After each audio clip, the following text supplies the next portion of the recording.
Hi, my name's Amanda Nickerson, and I am pleased to present to you our work on norms and bystander intervention training, also known as NABIT, for bullying and sexual harassment, development and initial testing, on behalf of my colleagues, Lindsay Jenkins, Maggie Mangis, and Gina Bellavia.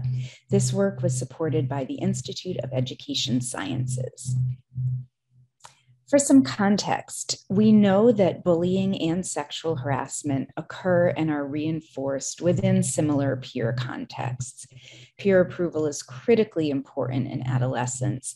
So a social norms approach really looks at the discrepancy between what people think about their own behaviors and attitudes and what they think their peers think. Past research has shown that students misperceive what their peers think and do about 94% of the time. So a social norms campaign approach really seeks to educate people about what their peers actually think and do, with the idea that with accurate perceptions of norms, this would influence more pro-social behavior. The other peer context that's important is the role of bystanders. We know that bullying and sexual harassment are social events. They're implicitly and explicitly supported by the bystanders who see and hear it happening. So early research by Atlas and Pepper showed that peers were present more than 80% of the time in bullying situations, yet they intervene less than 20% of the time. We also know that bullying prevention programs are not as successful with high school students as with other students from the meta-analysis from Yeager and colleagues. And sexual harassment is rarely addressed in schools. But bystander intervention trainings have shown some promise, both for high school students and in colleges and universities. So with this development and innovation grant, we sought to develop NABIT, which is a social norms campaign and bystander intervention training to engage high school students and support them in creating positive and healthy norms and behaviors around peer relationships and anti-bullying and harassment. So I'm going to be presenting to you our work in the first couple of years of development and innovation through an iterative process, where we were looking at, does the social norms campaign lead to changes in perceptions of peer attitudes and behaviors? Does the bystander intervention training lead to changes in knowledge, confidence, and bystander intervention behavior? And how do students and faculty perceive NABIT? So the development and evaluation process for the social norms campaign included pilot testing a survey, administering a survey in November of 2019. We did that with 253 students in the school, so about a quarter to a third of the school population. We then did focus groups to get feedback on our initial campaign messages. Because of COVID, our plans were sort of shut down for a while, and we re-administered the survey to only about 81 students that next fall and winter. And then we combined the data to make the social norms campaign. I'll tell you a little bit more about that campaign in just a moment. Then we did post-test surveys. We had 55 of the 81 students reply to those, but we could only match pre and post data for 50 of the students. And then we did focus groups with 25 students and 12 faculty and staff for the social norms campaign. So this gives you an idea of what we did for the social norms campaign. We used data from the students in the schools themselves to provide more realistic and positive messages. So you will see things like more than 4 out of 5 East students saw someone being purposely left out, tried to include them. 98% of us agree it's not funny to make sexual jokes about someone. So we had 14 different posters that we shared around the school in strategic locations. We rotated these weekly. We also sent them through email, social media, the school newsletter, and we also had a weekly contest and quiz for 6 weeks. So what did we find? We did a a typical survey of social norms where we asked the students what they thought and did. And then for those same items, we said the typical student at your school thinks or does that. And they could say from strongly disagree, disagree, agree to strongly agree. So when we looked at the scale level comparisons from pre to post, we found that the personal norms became significantly more pro-social, so their own thoughts, behaviors, and the perceived peer norms at the scale level only trended in significance. Because we had individual messages we were targeting, we also looked at item level comparisons to see, did they shift from disagree or strongly disagree to agree and strongly agree from pre to post campaign. And we found that for 75% of the perceived peer norms, they did change significantly from disagree to agree, with largest changes being on items around sexual jokes not being funny and not insulting others on social media. We also found that 57% of the personal norms shifted significantly from agree at pre-test to strongly agree at post-test, particularly large change on treating people respectfully, regardless of their differences. Now, people really rated themselves highly, so we couldn't go from disagree to agree because nobody was really saying disagree at the pre-test. That's why we did the analysis like that. From the focus group feedback, there was a lot of positive feedback from students about the appearance and location of posters. They felt part of the campaign because images and statistics were from their school, and they liked the variation. So this quote says, "I think it really proves their impact because you saw unique posters everywhere, much more effective than just a generic anti-bullying message plastered on a wall." In terms of exposure and awareness, remember, this was during COVID, so it depended on the mode of instruction. Interestingly, some students said it was better that it was during COVID because we were paying more attention to things like email and messages. But others said, I wasn't really aware that there was a contest. I didn't really check my email or notice, and they had other ideas for promoting it through school announcements, teachers, and the student council. In terms of the topics and impact, some said, I think the adults at school were more supportive. I think they saw these messages and felt supported. They liked that the campaign covered more than just bullying, sexual harassment, and homophobic slurs. A couple of people said that this is usually taboo to talk about this, so they were glad that this was being addressed openly. And students had some suggestions that it incorporate topics like transgender bias as well. In terms of accuracy and believability, there was some critique sort of both ways. Some people said, this is higher than I thought, this is lower than I thought. And some of the students said, are people really taking it seriously? A lot said, I don't think it's that a lot of people didn't answer honestly, but I'm surprised about this, and some may not have taken it seriously. Teachers and staff had similar feedback. They thought the campaign looked good and was in good locations. They felt motivated to want to increase the percentage of students. So if they saw a message that said 91% of students didn't lie about another student, well, what about those 9%? What can we do to shift them?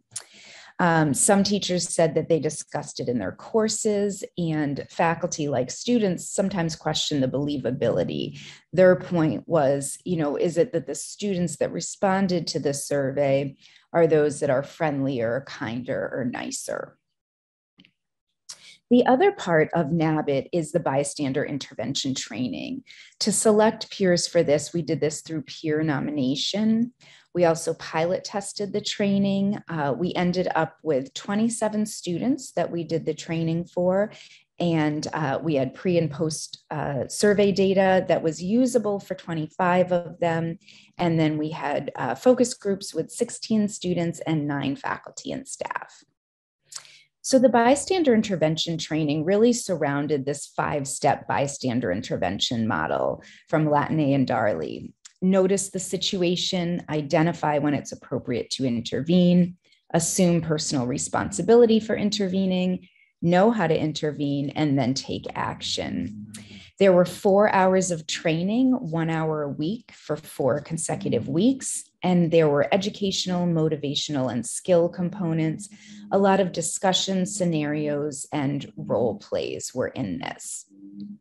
So when we looked at changes in students' knowledge and confidence to intervene in both bullying and sexual harassment, we saw significant differences from pre to post test. So they said things like, I know what bullying is. I feel confident in being able to intervene and change this. We also did scenarios of different situations to see if they could identify what was bullying, what was cyberbullying, and what was sexual harassment. We saw significant increases in their knowledge for bullying and cyberbullying, although sexual harassment only trended in significance from pre to post test improvements. We also looked at changes in students' intervening behavior. So we used the FBBA, which Lindsay Jenkins and colleagues developed. So this was only for students who reported that they had witnessed bullying or sexual harassment, and then we asked what they did. So the response numbers are smaller, but we saw very significant, large differences in what they reported they did in terms of intervening, supporting a targeted peer, reporting to adults for both bullying and sexual harassment. We also administered the bystander intervention in bullying and sexual harassment measure, which has been validated and confirmed through factor analysis. And we did not see differences on the first 2 steps of noticing the problem and interpreting it as or identifying it as an emergency. We did see increases in accepting responsibility, knowing what to do, and acting to intervene. In terms of their input, students said that they learned skills and information. They reported improving their thinking and behavior, particularly in being able to identify more subtle aspects of bullying and sexual harassment. In terms of feasibility, they said things like everything I learned could realistically be used. And they brought up examples of using the skills in daily life.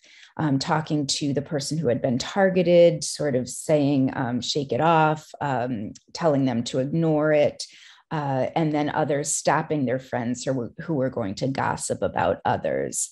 I'll talk more about some of the barriers to intervening in just a moment. In terms of impact with others, some of the students said they had conversations with friends who found the information helpful, and they thought through their intervention, they were impacting others. However, there was definitely this theme of students that weren't involved in the training weren't really getting the message. So the students suggested we increase the number of students trained, have organized methods for those who were trained to educate others, or have a portion of the training presented in class by teachers. In terms of the content and format, they were very positive about it. They really liked the focus on harassment and thought there could be even more on sexual harassment and sexual assault prevention. The format was well received. Again, it was done through Zoom during COVID, which some liked, and others thought it would probably be better to do in person if we could, although they thought that that environment was open and comfortable for sharing in Zoom. The most helpful components were having local examples, teaching of specific skills, and the role plays and scenarios. So some said, I didn't realize the different ways to be an upstander. I never would have thought how to intervene in these different ways. They also found it relevant to both school and home because we talked about cyberbullying and sexual harassment over text or social media. Some did say that some of the things, especially involving physical bullying, may have been a little bit unrealistic.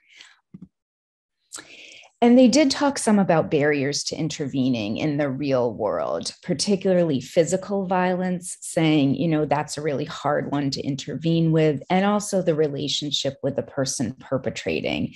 Many said with strangers, it would be hard because you don't always know the context, and that can be really awkward. Others thought it would be harder to intervene with friends as it could affect the relationship. There are some limitations of our work. It was a developmental study, so a smaller sample, no control group. COVID-19 and remote schooling certainly impacted our numbers and our ability to do things in a more authentic in-person way. We also relied on self-report, and although we did pre and post, we didn't have a follow-up. So what we're working on now is a pilot study. So we will have one school as the intervention school that will get the full NABIT training, or the full NABIT intervention, the social norms intervention, as well as the bystander intervention training with influential peers. And we'll really work to have more concerted efforts to spread the bystander intervention training messages to others in schools. Thank you so much for your attention, and I look forward to your questions and discussion if the opportunity allows.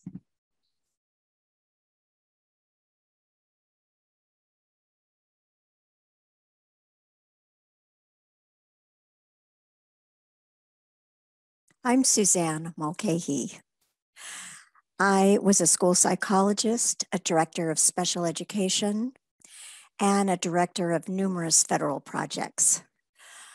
I am currently working on my curriculum at the anti-bullying curriculum that I have, as well as training for parents and educators on social and emotional learning. The name of this particular presentation is Catch Bullying Behavior Before It Begins. It's the anti-bullying curriculum that I did for early childhood education. How did we go from childhood innocence to the current bullying behavior? It's remarkable how prevalent bullying is in all the different countries around the world. Here in the United States, many of our children were just returned to in-school learning this past September. And I thought because of that, it would be a while before bullying started. I was mistaken. It didn't take more than a few weeks for the bullying behavior to return. The methodology I use is one that I was able to discover when I directed an applied research project on how self-esteem impacts academic achievement. The target student population were middle school age students with significant behavior issues, as well as low academic progress. We had two main goals when we did this project. The first one was to improve the students' academic achievement and decrease their negative behaviors. The second goal was to behaviorally define self-esteem. How was I going to be able to measure it and see the impact on academic success? I decided to look at the characteristics that we most often associate with self-esteem. That is self-confidence, resiliency, and being able to form and maintain positive relationships with others. When I worked in this project throughout the year, I discovered that I could define these skills that most often gave us these characteristics in 6 specific skill levels. The first one was self-identity, knowing fully who we are. Communication, that's the ability to speak and listen with empathy and compassion. Decision-making, knowing that our behavior has consequences. Relationship skills is being able to form and maintain friendships. And the next one is commitment, knowing the importance of keeping our agreements, and for young children, promises. The final skill is what I call social responsibility. This is where we find out and discover we are connected to each other and our environment, and then what we do has an impact on others. At least it gives us the idea that if we do something, we can alter the way our planet is surviving right now. I developed my first curriculum based on these 6 skill levels called Teen Vision. And this was for middle school and high school students.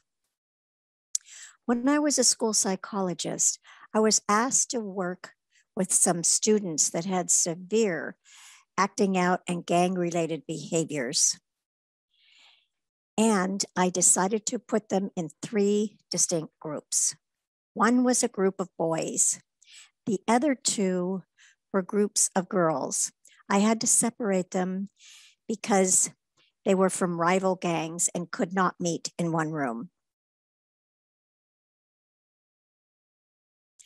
We spent the first year on self-identity.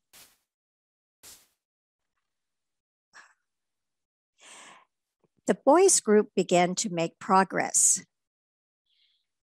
but the girls group continued to have gang-related issues. They weren't making any progress. So I decided to take them to a forum that I co-created for an organization that I was the chairperson of. It was called the Youth Forum on Racial Harmony. It was an all-day workshop for high school and community college age students.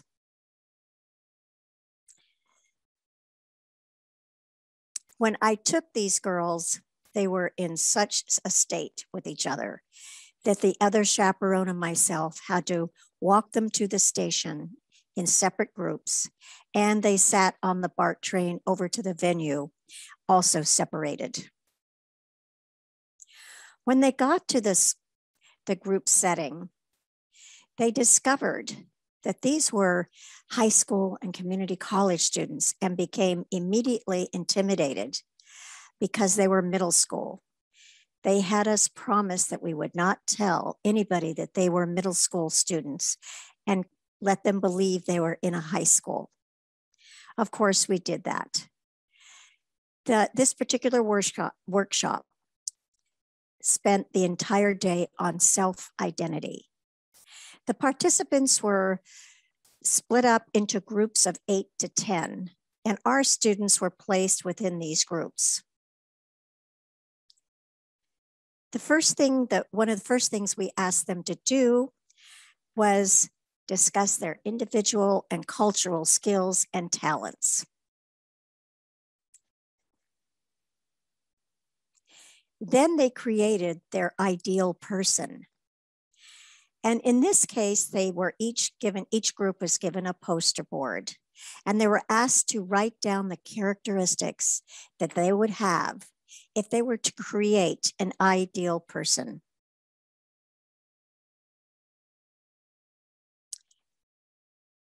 And what happened was when they finished this exercise, they were asked to pick a representative and go up to the front of the room and hold up their poster boards. They were shocked to discover that each one of these poster boards had approximately the same ideal characteristics. These were the universal values of the heart: honesty, integrity, kindness, compassion, responsibility, respectfulness, and being trustworthy. These are the universal values of the heart, the place where everyone comes together. Because of the success of this particular forum, I was asked to present it at the United Nations in a forum entitled Global Perspectives to End Racial Discrimination. The results of attending this particular workshop is the girls became significantly different throughout the day. By the time they had lunch, they were sharing their lunches with each other. You would not even notice that they were two distinct groups. They achieved the bonding of the heart. And on the way home on the BART train, they sat together, shared stories, and acted just like any normal group of teenage girls.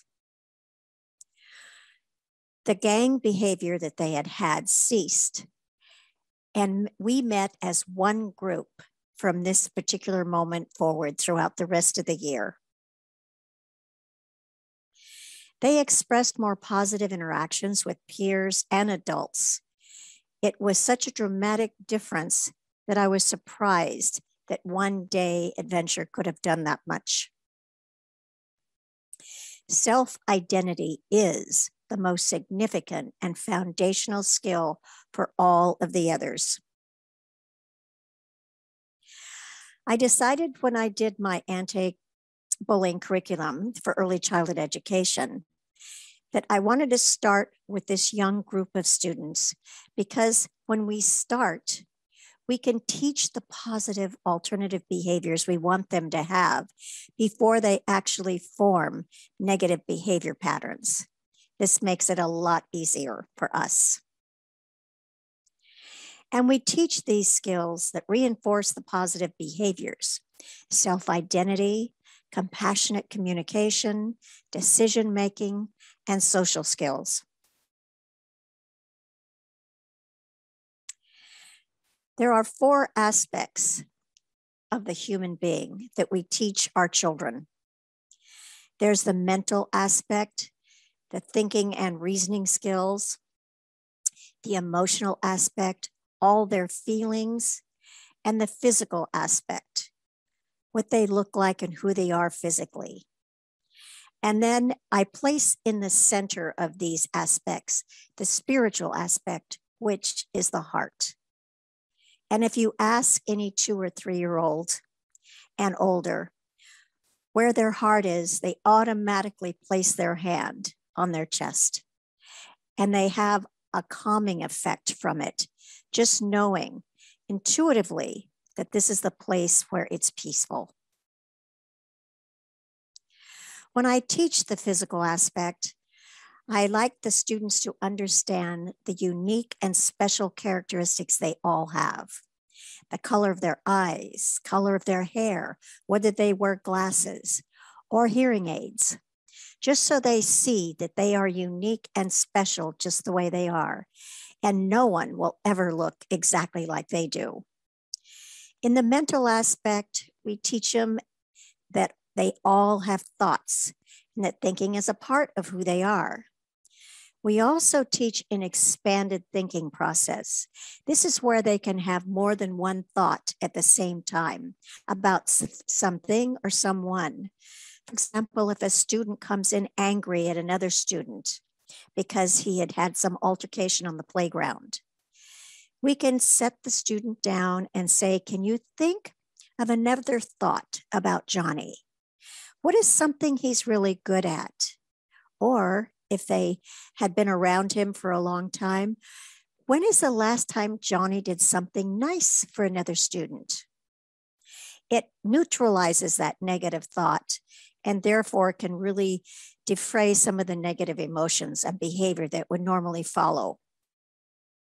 In the emotional aspect, we tell students, we have them understand all of the feelings that they're going to have and that we all have those feelings.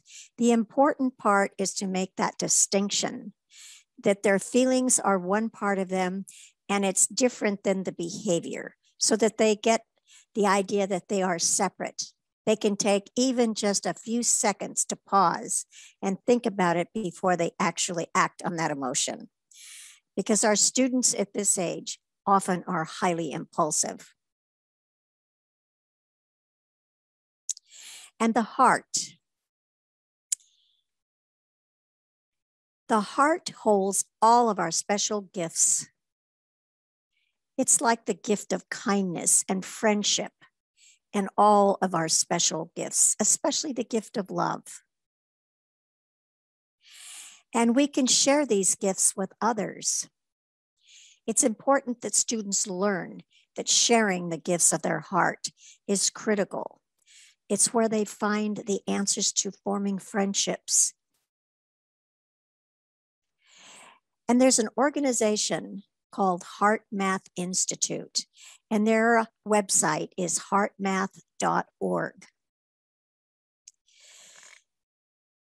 They have been doing over 36 years of scientific research on heart intelligence and global coherence through universities and medical centers around the world.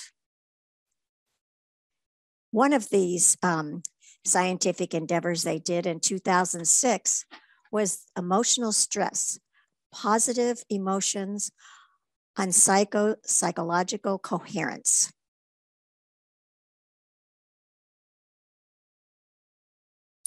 When the heart speaks, bullying cannot exist. It is my passion and my stand that all children experience their hearts as the core and essence of who they are, and to know their own humanity. In all my work with children, I have never found a more powerful way to stop the bullying behavior. It's the greatest preventive I've ever known. If you'd like a copy of this curriculum, you can go to my website, zerobullies.com. And at the end of each page, you will find a link to receive the curriculum, including suggested activities. And you can email me at contact@zerobullies.com. Thank you.